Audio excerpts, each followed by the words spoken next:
Yo, what's up mga lods? Bali ngayon iuwi tayo ng bahay kasi tapos na yung duty natin sa hotel.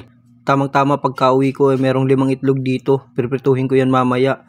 Meron din nga palang beef loaf dito tapos sasabay ko na sa pagprito ng itlog. Pagkatapos ko nga mabuksan at ma-slice yung mga beef loaf, handa naman natin yung bawang kasi magigisa tayo ng kanin. Pagkatapos nga nating mabalatan at mapisa yung mga bawang, handa naman natin yung kaning bahaw. Ilalagay natin ito sa tray para malagyan ng mga seasoning kagaya ng ginisa mix, tapos lalagyan rin natin yan ng paminta.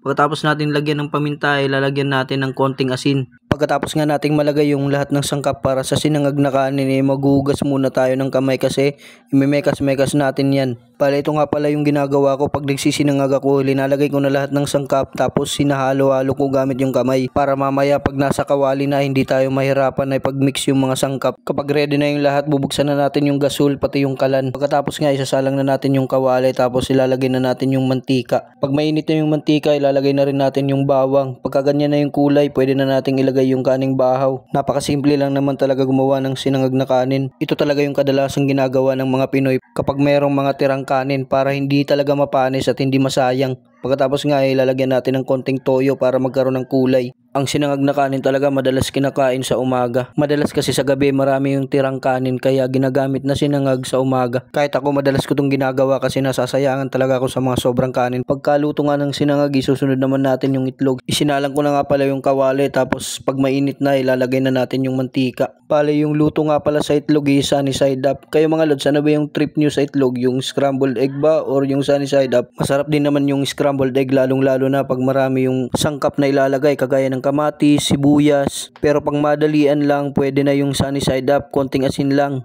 pwede na yan. Ito nga pala yung ginagawa ko pag nagluluto ako ng sunny side up na itlog. Binubuhos ko na lang yung mantika sa ibabaw ng egg yolk para hindi ko na siya babaliktarin. Alam naman nating lahat na napaka-basic lang gawin yung pritong itlog, kahit bata kayang-kaya yang gawin. Syempre hindi ko na ipapakita lahat kung paano ko ba prinito yung 5 itlog. Pagkatapos nga nating prituhin yung 5 itlog, ito na yan. Isusunod naman natin yung beef loaf. Yung paborito nga pala naming beef loaf ay Fiesta, pero hindi po to sponsor pero Fiesta baka naman.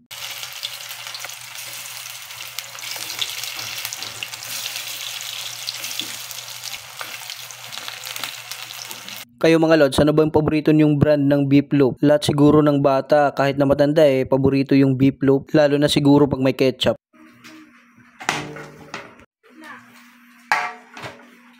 At yan, okay na nga lahat ng food trip natin. Tara, kain tayo mga lods, kaya't hanggang dito na lang. Peace!